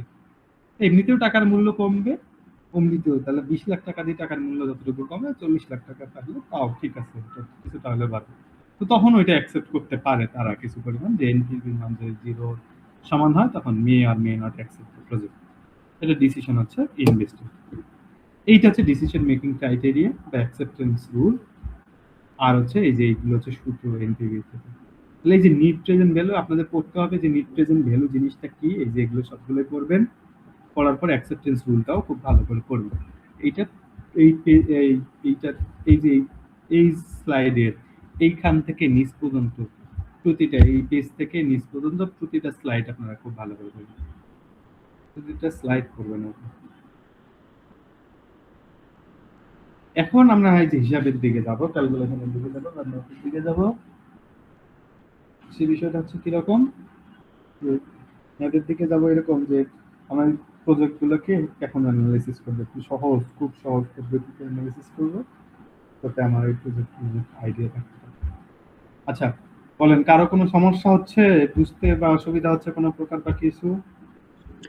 না এই পর্যন্ত স্যার বুঝতেছি, আর সবার কি খবর? পরে ম্যাথ না স্যার জানি না। বাকিদের কি খবর? বাকিদের রিমন সাহেব কি খবর? বাকিদের কি খবর? জি স্যার, বুঝতে পারতেছি স্যার। আজকে ক্লাস করে কালকে সাজেশন দিয়ে দিব, নাহলে আর সম্ভব হলে আমি আজকেই দিয়ে দেবো যদি সম্ভব হয়। নাজমুন নাহার ম্যাম, আপনার কি খবর? স্যার বুঝতেছি। স্যার আজকেই সাজেশন দিয়ে দিন। আচ্ছা হইলে আমি তো এই ম্যাথ গুলো করা হয়ে গেলে আমার দিতে কোনো সমস্যা নেই। আর বাকিদের আব্দুল সোহাগ সাহেব? স্যার যে লেকচার পরীক্ষা হবে ওইগুলো একটু আবার গ্রুপে দিয়ে দিন। হ্যাঁ হ্যাঁ, ওই দিয়ে দেবো, নিয়ে অসুবিধা নাই। আপনারা ওই যে ক্লাসরুমে ঢুকলে বুঝতে পারবেন, আর আমি দিয়ে দেবো। আচ্ছা অসুবিধা নেই। আর ইয়ে কি খবর, আব্দুল সোহাগ সাহেবের কি খবর? অনেকে ক্লাস টেস্ট দেয়নি তো, কি অ্যাসাইনমেন্ট আমাদের দেওয়া যায় স্যার? অ্যাসাইনমেন্ট এখন শুনে ক্লাস স্যার টেস্ট অনেকে দেয় না স্যার। সিটির মার্কসটা যদি একটু বলতেন তাহলে বুঝতাম যে আসলে অ্যাসাইনমেন্ট কি লাগবে কি লাগবে না। সবই লাগবে, সবই লাগবে, দিয়েন। আর হচ্ছে অ্যাসাইনমেন্ট তো আমি দিয়েছিলাম না? না স্যার দেন নাই। স্যার দেন না অ্যাসাইনমেন্ট? স্যার অ্যাসাইনমেন্ট দিয়েন না স্যার। শুনেন, অ্যাসাইনমেন্ট না দিলে আমি তো ভুলে গেছি, মার্কসও দিতে পারবো না অ্যাসাইনমেন্টে। ইয়ে করবো কি বলেন, অ্যাসাইনমেন্টের ক্ষেত্রে ওই যে সাজেশন গুলো দিব স্যার সেগুলো ক্লাস টেস্টে মার্ক বাড়ায় দিন। আচ্ছা শুনেন, অ্যাসাইনমেন্ট গুলো দিব, শুনেন অ্যাসাইনমেন্ট দিব, এটা হচ্ছে আজকে যা সাজেশন দিব তাই লিখবেন। পরীক্ষার আগে, পরীক্ষার মধ্যে যেভাবে প্র্যাকটিস করেন লিখে লিখে ওগুলোই প্র্যাকটিস করবেন, শুধু এই করবে এবারে প্র্যাকটিস করবেন, তারপর পরীক্ষার দিন আমাকে জমা দিন, পরীক্ষার সময় নিয়ে এসে জমা দিন, এটা কভার অ্যাড করে জমা দিন, তাহলেই হবে। বুঝতে পারছেন? তাহলেই হবে, আর কিছু লাগবে না। আচ্ছা আমরা যাই একটু কাজে, যে ম্যাথগুলোতে দিই। আচ্ছা, যে বিষয়টা হচ্ছে যে আমাদের হচ্ছে ধরেন আব্দুল সোহাগ সাহেব একটু মিউট করেন। আচ্ছা, আমাদের যে বিষয়টা হচ্ছে সেটা হচ্ছে কি, ক্যাশ ফ্লোটা যদি আমাদের ইভিএন হয়, ধরেন একটা প্রজেক্টে যদি বিনিয়োগ করি, ওই প্রজেক্টের মধ্যে যদি আমি টাকাটা ধরেন প্রতিটা সময় বা প্রতিটা পিরিয়ডে যদি সমান পরিমাণ টাকা পাই, তো ধরেন ওই যে কোনো ইয়েতে ইনভেস্ট করার ক্ষেত্রে ওই সরকারি কোনো বিল বন্ড বা সিকিউরিটিজে ইনভেস্ট ক্ষেত্রে এগুলো কিন্তু হয় যে প্রতি পিরিয়ডে আমার টাকার পরিমাণ কিন্তু সমান হয়, যে প্রতি মাসে আমি একটা নির্দিষ্ট পরিমাণ আমি হচ্ছে ইয়ে পাবো, ইন্টারেস্ট পাবো। তো এইসব ক্ষেত্রে যদি ইভিএন হয়, যদি ইভিএন মানে হচ্ছে সমান প্রতিটা, কারণ এনপিভির ক্ষেত্রে ফর্মুলাটা আছে এইটা, আর সূত্রটা আছে সেটা, সূত্রটা কি, NPV equal C into PVF minus I, একদমই সহজ, সি এর সাথে পিভিএফ এর গুণ মাইনাস আই, মানে সি মানে হচ্ছে কি প্রতি পিরিয়ডে আমি কয় টাকা করে পাবো সেটা হচ্ছে ক্যাশ ফ্লো, পিভিএফ হচ্ছে প্রেজেন্ট ভ্যালু ফ্যাক্টর, এটা বের করব, আর আইটা হচ্ছে ইনিশিয়াল ইনভেস্টমেন্ট, আমি আসলে কত টাকা ইনভেস্ট করছি সেটা। এই তিনটা একটা ক্যালকুলেশন দেখলে আমরা বুঝতে পারবো সহজ। তো ধরেন আমাদের হচ্ছে কি একটা প্রজেক্ট এখানে ধরতেছে 2,43,000 টাকা একটা ইনভেস্ট করে যদি একটা প্রজেক্টে, তাহলে প্রতি পিরিয়ডে আমি 50,000 টাকা করে পাবো। কত মাসের জন্য? প্রতি মাসে আমি 50,000 টাকা করে পাবো। কত মাসের জন্য? 12 মাসের জন্য। তো আমরা ধরে নিচ্ছি এই প্রজেক্টটা আছে একদম ছেড়ে দিলে এই প্রজেক্টের ক্ষেত্রে যদি প্রজেক্টটা শেষ হয়ে যায় তাহলে এটা কোনো ভ্যালু থাকবে না, তার কারণে এটা স্যালভেজ ভ্যালু 0 বলছে। Are the target rate of return হচ্ছে 12% পার অ্যানাম। এখানে সহজ কথা এই যে 12%, এই বিষয়টা, মূল বিষয়টা হচ্ছে কি যে আমার প্রতি যে টাকার মূল্য যে কমতে থাকে, এটা কি হারে কমতে থাকবে, যে আমি ভবিষ্যতে টাকা দিয়ে বর্তমান সময় কনভার্ট করে নিয়ে আসবো, আসলে কি হারে কনভার্ট হবে, যে 20 বছরের টাকা 20 বছর আগে পরের টাকা, সেটা বর্তমান মূল্য কত, প্রতি বছরে টাকার মূল্য কত করে কমবে, সেইটা কত করে কমবে সেটাকেই মূলত যে টার্গেট রেট অফ রিটার্ন বা ডিসকাউন্ট রেট বলা হয়। এটা এখানে 12% বলা হচ্ছে, প্রতি বছরে টাকার মূল্য কমবে। এখানে দেখেন বিষয়টা আমাদের, যেমন ইনিশিয়াল ইনভেস্টমেন্ট 2,43,000, প্রতি মাসে 50,000 টাকা করে পাবো, কতটা পিরিয়ডে, আমরা কি দেখানো হচ্ছে যে 12টা পিরিয়ডে কত টাকা পাবো, 12 পিরিয়ডে 50,000 টাকা করে পাবো, তাহলে 12 মাসের জন্য। আর হচ্ছে আমার ডিসকাউন্ট রেট কতটুকু, যে ডিসকাউন্ট রেট হচ্ছে 12%, প্রতি বছরে 12% করে। এখানে দেখেন আরেকটা বিষয়, মানে এনাম দেয়া আছে। এনাম মানে কি জিনিস জানেন? বাৎসরিক এনাম মানে হ্যাঁ, এনাম মানে অ্যানুয়ালি, বাৎসরিক, যে আমার প্রতি বছরে 12% হারে টাকা কমবে। কিন্তু এইখানে দেখেন প্রতি বছরে 12% হারে টাকার মূল্য কমবে, কিন্তু আমি এখানে দেয়া আছে কি প্রতি মাসে টাকা পাচ্ছি। মানে এই দুইটার, এই যে মাস আর এনাম, এই দুইটা তো ভিন্ন, আলাদা। আলাদা যদি হয় তাহলে কি করতে হবে, আমাকে দুইটাই একই হিসেবে নিয়ে আসতে হবে। হয় এটাকে, এই যে মানটাকে বছরে নিয়ে আসবো, অথবা এই এনামটাকে কি করতে হবে, মাসে নিয়ে আসতে হবে।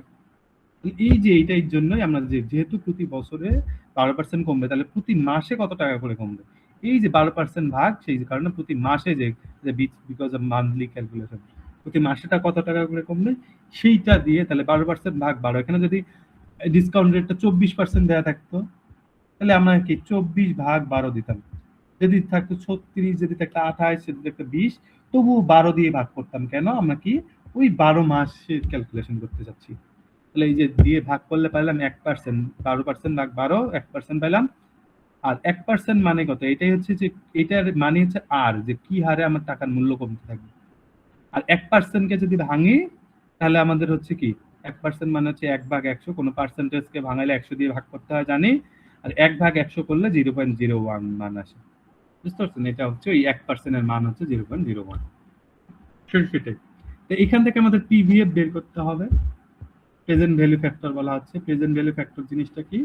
এটা হচ্ছে যে ধরেন ওই যে টাকার মান যে হারে কমবে, সেটার একটা মান মূলত আর কি, কত টাকা আসলে আমাদের অ্যাকচুয়ালি পরবর্তীতে পাওয়া যাবে আর কি, এটার সাথে গুণ করেই সেটা আমরা বের করি।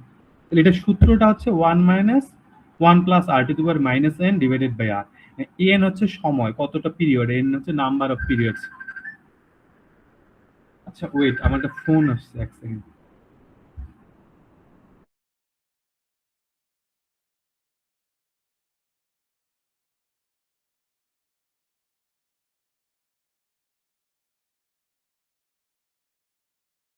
স্যার ম্যাথ তো সেম এরকম থাকবে, শুধু মান একটু চেঞ্জ থাকবে না স্যার? মাজিদ ভাই, স্যার ফোনে কথা বলো।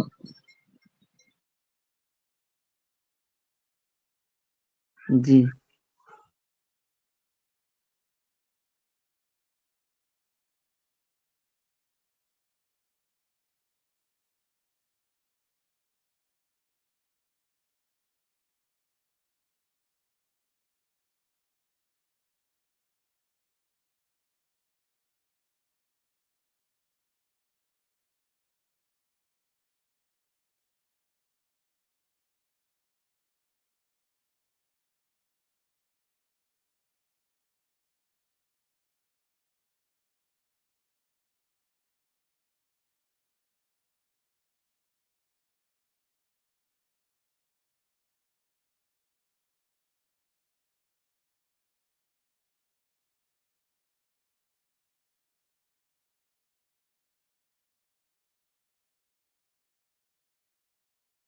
সেম এরকমই থাকবে, একটু মান চেঞ্জ থাকবে না স্যার? হ্যাঁ হ্যাঁ, ম্যাথ খুব সহজ করে দিয়েছি আপনাদের, যেহেতু আমি স্যার করতে পারি নাই। এইখানে আগে এটা ক্লাস বুঝি না, নিতে পারেন। এখানে যে 11.255 এইটা কোথা থেকে এটা আসছে? আসে আসে নাই এখনো, ওই যে এইটাই ডান সাইডে ওটা বের করছি। জি স্যার, জি স্যার। আচ্ছা, তাহলে এই যে দেখেন আমাদের হচ্ছে পিভিএফ বের করতে হবে আগে, এই যে C into PVF into minus I, তাই না? এই যে তাহলে পিভিএফটা বের করতে হবে। পিভিএফ বের করার সূত্র হচ্ছে 1 plus R to the power minus N divided by R. মানে এন হচ্ছে নাম্বার অফ পিরিয়ড, আর আর এর মান তো আমরা বের করলাম, এই যে আর এর মান হচ্ছে কত, এই যে আর এর মান 0.01, আর এই যে নাম্বার অফ পিরিয়ডস, এটা হচ্ছে এন এর মান। এই যে এই মানগুলো আমার দেয়া আছে, তাহলে এখন আমি পিভিএফ এর মান ইজিলি বের করতে পারবো। 1 বসাবো, এখানে শুধুই মান লাগে এন এবং আর এর, দেখেন এন এবং আর এর। তাহলে আর এর মান 0.01, এন এর মান হচ্ছে যে 12। তাহলে এইটা ক্যালকুলেশন করলে আমার 11.255 পাবে। এভাবে ক্যালকুলেশনটা করবেন, করলে 11 পাবেন। এখন দেখেন বসায় দেন ইজিলি সি ইন্টু পিভিএফ, তাহলে সি এবং 11.255 পাইলেন। সি এর মান হচ্ছে আমার 50,000 টাকা প্রতি মাসে, আর ইনিশিয়াল ইনভেস্ট করছি 2 লাখ। একটা কোশ্চেন ছিল হ্যাঁ স্যার, এই যে এন এর আগে মাইনাসটা, হ্যাঁ, এটা এর আগে মাইনাসটা, এটা ক্যালকুলেটর আছে না আপনাদের, ক্যালকুলেটরের মান বসায় দিলে ইজিলি পেয়ে যাবেন 1 প্লাস, বা এই যে 1 প্লাস 0 পয়েন্ট, এটা মান না বসায় ডাইরেক্ট এটাও করতে পারেন 1.01, এটা বসায় এ পাওয়ার -12 দিয়ে দিবেন। এই মাইনাসটা কি দেওয়াই লাগবে, মানে এটা বাধ্যতামূলক? মাইনাস প্লাস উল্টা পাল্টা করলে পুরো ম্যাথই ভুল। মাইনাস মানে মাইনাস, যেটা যেটা আছে সাইন আছে, কোনটাই চেঞ্জ করা যাবে না, সূত্রের সাইন, বুঝতে পারছেন? অবশ্যই সবকিছু এখানে দিতে হবে, একটা জায়গায় ভুল করা যাবে না, একটা জায়গায় ভুল করলে পুরো ম্যাথই ভুল হয়ে যাবে। স্যার আমি মানে ফিনান্সে এই ম্যাথগুলো আছে যে ফিউচার ভ্যালু প্রেজেন্ট ভ্যালু বের করা, সেখানে তো ওখানে মনে হয় -n ছিল না। না, পিভিএফ যদি ওখানে অন্যভাবে ক্যালকুলেশন করা আছে, আমাদেরও অন্য মেথড আছে, আর অন্য মেথড দিয়ে ক্যালকুলেশন করব, কিন্তু কথা হলো যে ওইখানে অন্য মেথড যদি অ্যাপ্লাই করে তাহলে ওখানে মাইনাস দিতে হবে না, মেথডোলজি যদি চেঞ্জ হয় পিভিএফ বের করার, তাহলে ওটা অন্য দিতে হবে, বুঝতে পারছেন? এইখানে মাইনাস যেটা ওটা দিতেই হবে, মেথড যদি চেঞ্জ হয়ে যায়। এগুলো পিভিএফ, এগুলো মূলত এগুলো বের করার অনেকগুলো পদ্ধতি আছে বা আছে, নিয়ম আছে আমাদের, তো সেই অনুযায়ী আমরা একটু দেখতে পারি আসলে যে, তো আমাদের যে যে বিষয়টা, তাহলে মানগুলো বসায় দিয়ে এখানে পাইলাম মোটামুটি 3,19,750। আমরা যেটা বলছি, এই প্রজেক্টটা অ্যাকসেপ্ট করবো কিনা, অ্যাকসেপ্ট করতে গেলে দেখা যাচ্ছে যে এই প্রজেক্টটা আমাদের যেহেতু 0 থেকে বড় হয়েছে, আমরা কি বলছি, এই প্রজেক্টটা অবশ্যই 0 থেকে যদি বড় হয় তাহলে এই প্রজেক্টটা অ্যাকসেপ্ট করবো। এই যে যেহেতু পজিটিভ মান আসছে, তাহলে আমরা এইটা অবশ্যই অ্যাকসেপ্ট করবো, এই প্রজেক্টটা আমাদের জন্য বেনিফিশিয়াল হবে, এই প্রজেক্টটা আমরা অ্যাকসেপ্ট করা উচিত। এরকম একটা প্রজেক্ট এরকম না হয়, দুইটা প্রজেক্টের জন্য ধরেন আসলো এরকম যে একটা প্রজেক্টে ইনিশিয়াল কস্ট আমার 75,000, ওইটাতে আমার হচ্ছে কত 20,000 টাকা করে দিবে, কয় বছরের জন্য? 6 বছরের জন্য। আরেকটা প্রজেক্ট আছে ধরেন, আরেকটা মেশিন কেনার একটা এখানে প্রজেক্ট দিচ্ছে, ইকুইপমেন্ট কেনার, আরেকটা মেশিন আছে যে 50,000 টাকা দিয়ে কিনতে হবে, তো কিন্তু এটা রিটার্ন আবার কম, এখানে বেশি টাকা দিয়ে জিনিস কিনতে হবে, আবার বেশি বেশি হারে রিটার্ন দিবে, আর এটা কম টাকা দিয়ে জিনিস কিনতে হবে, কম হারে রিটার্ন দিবে, এটাও 6 বছরের জন্যই, দুইটাই 6 বছরের জন্য। তো কোন ইকুইপমেন্ট আমার কেনা উচিত, সেইটা আমাকে এখানে ক্যালকুলেশন করতে হবে। তো দুইটারই এরকম করে পিভিএফ আমাদের বের করতে হবে। দেখেন ওই যে সূত্রটা অ্যাপ্লাই করবেন এখানে, এন এর মান হচ্ছে কত 6, এন এর মান যেহেতু 6 আছে, 6 বছর আছে, এন এর মান হচ্ছে 6, আর আমাদের NPV target rate of return হচ্ছে কত 11%। 11% মানে কত, আমার এখানে কিন্তু ইয়ারলিও দেয়া আছে, আর এখানেও কিন্তু রিকার্ড রেট অফ রিটার্ন হচ্ছে বোথ 11%, এটাও কিন্তু ইয়ারলি দেয়া আছে পার অ্যানাম 11%। তাহলে 11% কে যদি ভাঙাই তাহলে 11/100 সমান হচ্ছে কত 0.11। এই যে এটার মান যদি, তাহলে আর এর মান হলো 0.11, তাহলে এই যে ই এর মান বসায় দেন, কি বলে যে 1 minus 1 plus r to the power -n divided by r, এগুলোতে মানগুলো বসায় দেন, তাহলে আপনি মান পাবেন 4.2305, আর এন এর মান বসায় দিলে এই মানটা পেয়ে যাবেন প্রথমে। কারণ দুইটাতেই যেহেতু দুইটাতেই সেম 6 বছরের জন্য, দুইটাতেই আর এর মান এবং এন এর মান, এখানে এন এর মানও 6, দুইটাতে 6 বছর, আর এর মানও দুইটাতে 11, তার কারণে এই দুইটাতেই কিন্তু দেখেন পিভিএফ এর মান কিন্তু সেম। তাই হিসাব করে দেখলাম যে যেটাতে আমাদের কি এনপিভির মান দেখা গেল 9,610 আর এটা 9,227, তার মানে এখানে দেখা যাচ্ছে যে প্রথম প্রজেক্টটা বেশি বেনিফিশিয়াল, তার কারণে আমরা এ যে ইকুইপমেন্ট আছে ওইটা কিনব, বুঝতে পারছেন?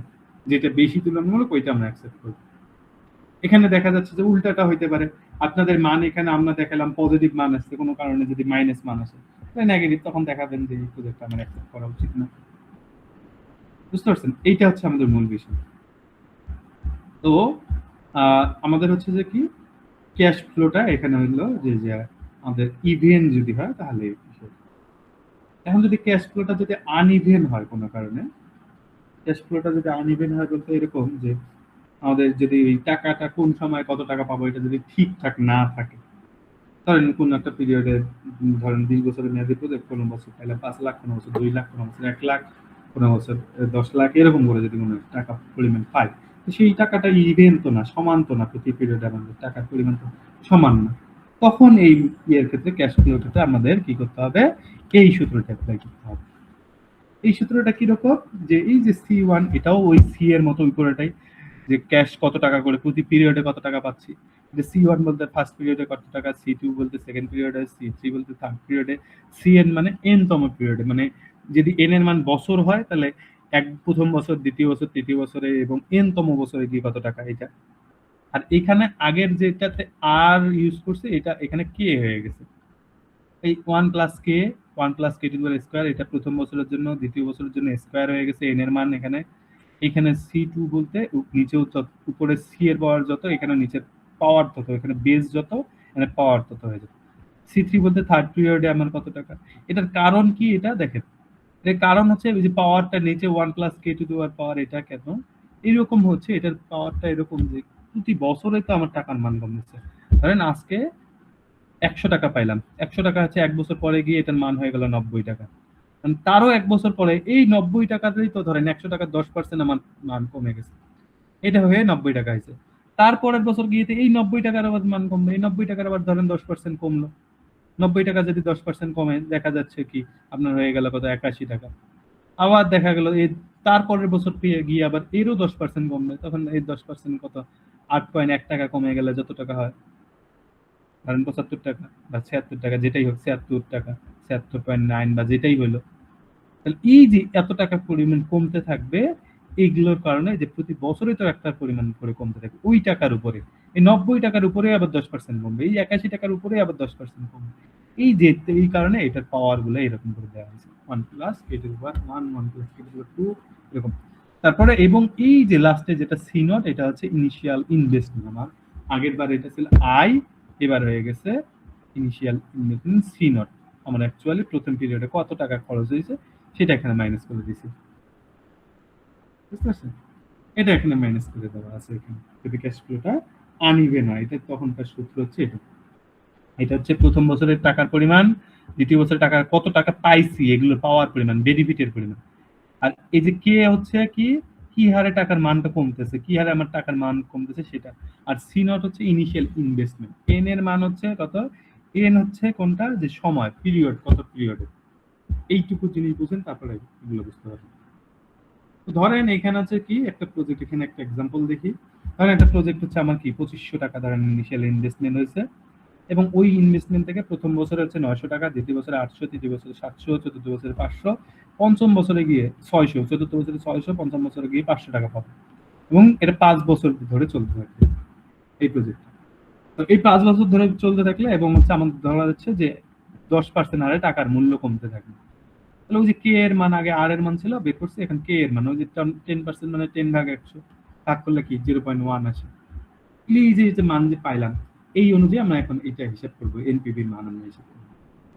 এনপিভির মান যদি হিসাব করি তাহলে হচ্ছে কি এই যে ওই যে মান বসাই C1 C2 C3 C4 C5, তারপরে হচ্ছে 1 প্লাস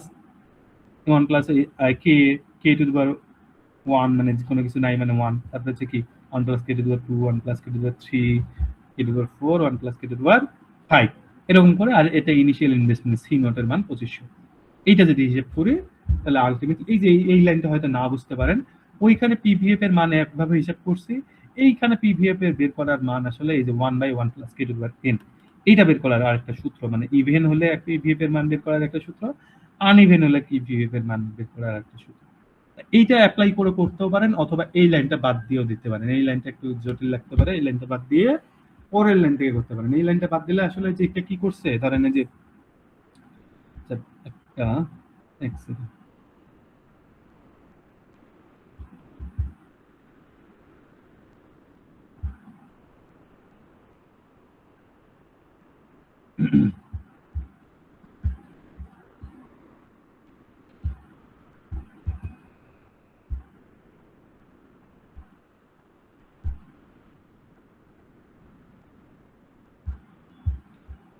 আচ্ছা, তো এইখানে হচ্ছে কি এই যে এইভাবে করা হয়েছে, এই যে ক্যালকুলেশনটাকে এইভাবে করছে যে কারণ প্রথমে 900 টাকা 900 ভাগ এরকম দেয়া আছে না, 900 ভাগ হচ্ছে 1 প্লাস 0.1 এটা ধরেন এরকম।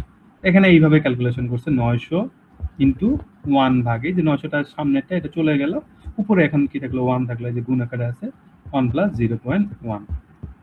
তারপর এইভাবে করে 900 গুণন এটার মান বের করছে, এটার মান বের করে এটার সাথে গুণ করে দিছে আর কি। এই যে এইটাই আসলে এই যে এখানে হচ্ছে 900 ইনটু 0.909, তারপর একটা যদি হয় তাহলে হচ্ছে কত 800 টাকা পাইছে ইনটু 1 ভাগ 0 কি বলছে 1/1 প্লাস 0.1 তারপর 2, তাহলে এইটা করছে কি করছে 800 ইন্টু 1 ভাগ কি করছে 1, এই যে এইটার মান বের করছে, তাহলে 800 ইন্টু এটার মান যত, 800 ইন্টু এটার মান যত, এটা গুণ করে দিছি। এই যে এইখানে আছে 800 ইন্টু এটার মান যত, এটা গুণ করছি। পরেরটাতেও সেম ভাবে এই হিসাব করার পর এই যে এগুলো মান পাইছে, তারপর 2500 এবং এইদিকে পাইলাম 2775 এবং এইদিকে মাইনাস হয়ে গেছে আমাদের কত 2500 দিয়ে আমরা পাইলাম 225। এই প্রজেক্টটার ক্ষেত্রেও কি দেখা গেল এই মানটা আছে কি গ্রেটার দেন 0, তাহলে গ্রেটার দেন 0 হলে আমরা কি প্রজেক্টটা অ্যাকসেপ্ট করব। এই মানটা আপনাদের নেগেটিভ আসতে পারে, নেগেটিভ আসলে এই প্রজেক্টটা অ্যাকসেপ্ট করব না। এইটাই হচ্ছে আমাদের এই যে এনপিভি বের করার সূত্র আর কি। এটা যদি ইভেন হয়, ক্যাশ ফ্লোটা যদি আনইভেন হয় আর কি, প্রতি পিরিয়ডে যদি টাকা আসে পরিমাণ যদি সমান না হয়, তাহলে এইটা এরকম হবে। বুঝতে পারছেন?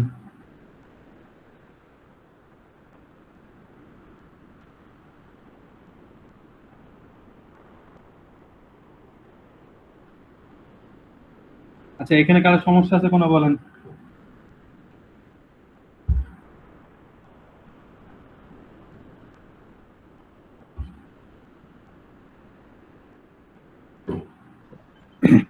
না স্যার, কোনো সমস্যা নেই। আচ্ছা, দেখবেন একটু, এটা মেরিট ডিমেরিট সাকার পড়াচ্ছি না, ঝামেলা আর অনেকগুলো বিষয় আছে, আমি এগুলোতে গেলাম না। আচ্ছা, আমরা এখন যেটাতে যাচ্ছি সেটা হচ্ছে এই যে ম্যাথ গুলো যেগুলো করাইলাম সবগুলো 3টা ম্যাথ যেগুলো আছে 3টা ম্যাথই করবেন, একটা ম্যাথ বাদ দিবেন না, 3টা ম্যাথই করবেন। আর হচ্ছে এখান থেকে যা বলতেছি একটাও বাদ দিবেন না, যা জিনিস এই যে এনপিভির, এই যে এনপিভির এক্সপ্লানেশন, এই যে এখান থেকে এনপিভি কি সেগুলো, তবে এনপিভির অ্যাকসেপ্টেন্স রুল, তাহলে ম্যাথ 3টা আর এই যে এনপিভি আর এই যে এটাই কিন্তু সাজেশন, অ্যাকসেপ্টেন্স রুল এটা, আর হচ্ছে এই ম্যাথ গুলো, এগুলো এই ম্যাথ 3টা করবেন তাহলেই বুঝবেন। এখান থেকে আর কিছু করতে হবে না। বুঝতে পারছেন? আর এইখান থেকে তো বলেই দিলাম তখন যে এই যে সিবিএ কস্ট বেনিফিট অ্যানালাইসিস জিনিসটা কি এটা বলবেন। আর এই যে জেনারেল স্টেপস শুধু এই পৃষ্ঠাটাই না, এগুলোর এক্সপ্লানেশন গুলো আর কি, এই কস্ট বেনিফিট অ্যানালাইসিস এটা কোন মেরিট ডিমেরিটস জান বাদ দেন, এগুলো করার দরকার। বুঝতে পারছেন? আচ্ছা, এরপরে তাহলে আমরা ব্যাক থেকেই যাই, এই যে ন্যাশনাল ইনকাম অ্যাকাউন্টিং এখানে যদি যাই, এইখান থেকে আপনারা পড়বেন হচ্ছে এই জিডিপি এনডিপি পড়বেন, জিডিপি এনডিপি, যে জিডিপি এনডিপি পড়বেন, জিএনপি আর এই যে এনএনপি, এই 4টা জিনিস পড়বেন। 4টা থেকে দুইটা আসবে, মোটামুটি 2টা বা 3টা আসবে, একদমই ইয়ে করে দিয়েছি। 4টা পড়বেন, 4টা থেকে 2টা 3টা আসবে এখান থেকে। আর এখান থেকে যেগুলো আসবে পরীক্ষায় ওগুলোই বলে দিচ্ছে, এটা ধরেন কোশ্চিন দেওয়ার মতো হয়ে গেছে, কিন্তু পরীক্ষার সময় নিয়ে আপনারা পড়বেন অল্প অল্প। আর এই যে methods of measurement of national income, এখানে 3টা পদ্ধতি আছে ন্যাশনাল ইনকাম ক্যালকুলেশনের। এই 3টা পদ্ধতি, এই যে 3টা পদ্ধতি এখানে আছে। একটা আউটপুট মেথড, এই যে আউটপুট মেথড, এটা প্রথমটা আউটপুট মেথড, তারপরে ইনকাম মেথড, এক্সাম্পল করতে হবে না এগুলো, তারপরে হচ্ছে এক্সপেন্ডিচার মেথড। এই 3টা মেথডই করবেন, এক্সাম্পল গুলো করতে হবে। এই 3টা মেথডই আসবে, একবারে 3টা মেথডই করবেন। যে জাতীয় আয় ক্যালকুলেশনের পদ্ধতি কয়টা? 3টা, একটা হচ্ছে আয় পদ্ধতি, একটা ব্যয় পদ্ধতি এক্সপেন্ডিচার মেথড, আর একটা হচ্ছে আউটপুট মেথড। 3টা পদ্ধতি কি? এই 3টা পদ্ধতি একটু করবেন, বুঝতে পারছেন? 3টা পদ্ধতি দেখবেন, এই যে 3টা পদ্ধতি এখানে আছে, আউটপুট মেথড এটা, তারপর ইনকাম মেথড এটা, তারপর হচ্ছে এক্সপেন্ডিচার মেথড বা অ্যাপ্রোচ, একই জিনিস, মেথড অ্যাপ্রোচ একই জিনিস, এই 3টা জিনিস। তাহলে এখানে দিলাম হচ্ছে ওই জিডিপি এনডিপি, এই যে জিডিপি এনডিপি, তারপরে জিএনপি আর এনএনপি, এই 4টা, আর ওই 3টা। লেকচার 8 থেকে, আচ্ছা আমি একটু দাঁড়ান আসতেছি, লাইনে থাকেন।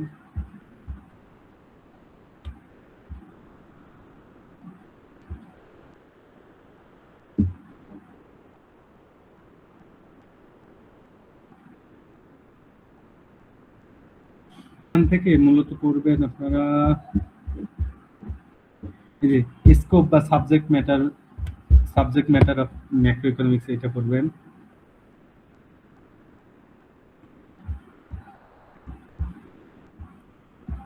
স্কোপ বা সাবজেক্ট ম্যাটার করবেন। আচ্ছা, আর এই যে মাইক্রো এবং ম্যাক্রো ইকোনমিক্স, এটা ইন্টারডিপেন্ডেন্স, একটা আরেকটার উপর কিভাবে নির্ভরশীল, এইটা একটু দেখবেন।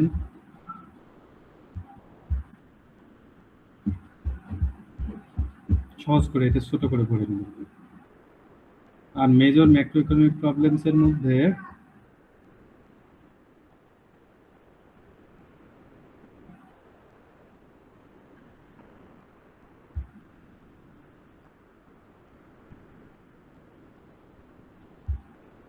আচ্ছা, এই যে 3 নম্বরটা, যে পভার্টি এন্ড ইনকাম ইনইকুয়ালিটি, 3 এবং 4 এটা করবেন।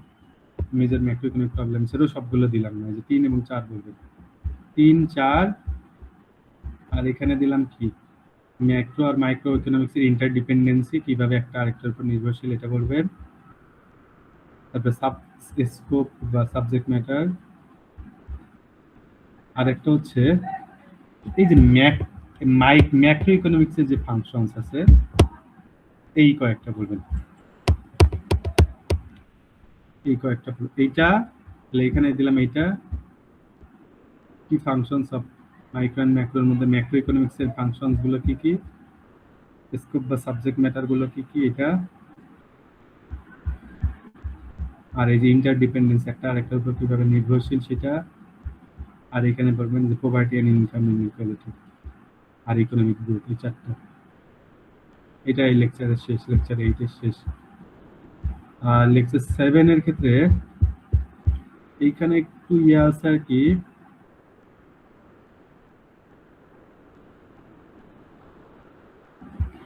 এইখানে হচ্ছে এই যে টাইপস অফ মার্কেট স্ট্রাকচার, এই যে এইটা আছে না, মার্কেট স্ট্রাকচারের টাইপস, এইটা একটু ডেসক্রিপটিভ আকারে পড়বে।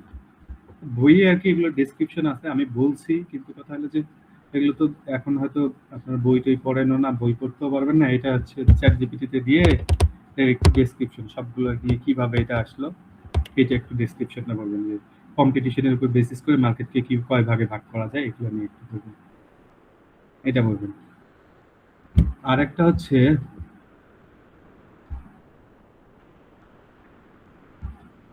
পারফেক্ট কম্পিটিটিভ মার্কেট, এটা পারফেক্ট কম্পিটিটিভ মার্কেটের ক্ষেত্রে এই পেজটা পড়ার দরকার নাই। এই যে perfect competition, perfect competitive market এর এক্সাম্পল সহ এই মার্কেটটা পারফেক্ট কম্পিটিটিভ মার্কেট। এটার ক্ষেত্রে একটু পড়বেন যে এই যে এখানে দেখেন সিভিলের সাথে পারফেক্ট কম্পিটিটিভের কি সম্পর্ক, সিএসসির সাথে কি সম্পর্ক, এগুলো এএমটি এফডিটির সাথে সম্পর্ক, এগুলো সবগুলো পড়ার দরকার না। আপনারা একটু পারলে সিভিলের সাথে যে সম্পর্কটা একটা দেখবেন, যেহেতু আপনাদের সিভিলের সাথে সম্পর্কটা বেশি যায় কাছাকাছি, তার কারণে সিভিলের সম্পর্কটা একটু দেখবেন।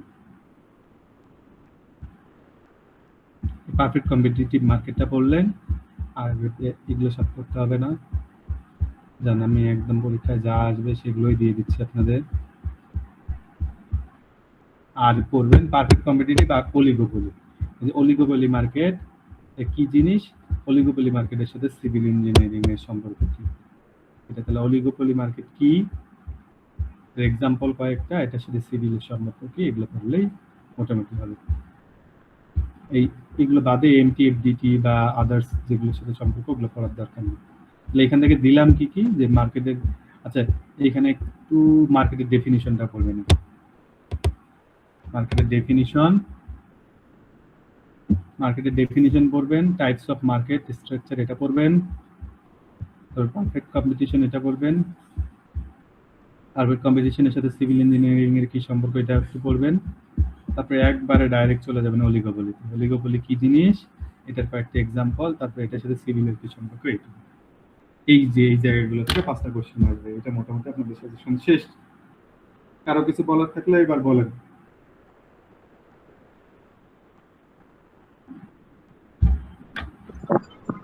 থ্যাংক ইউ স্যার সাজেশন দেওয়ার জন্য। স্যার অন্য কিছু বলবেন? স্যার আগে স্লাইডে যে বলছেন জিডিপি এবং এনডিপি হুম আবার জি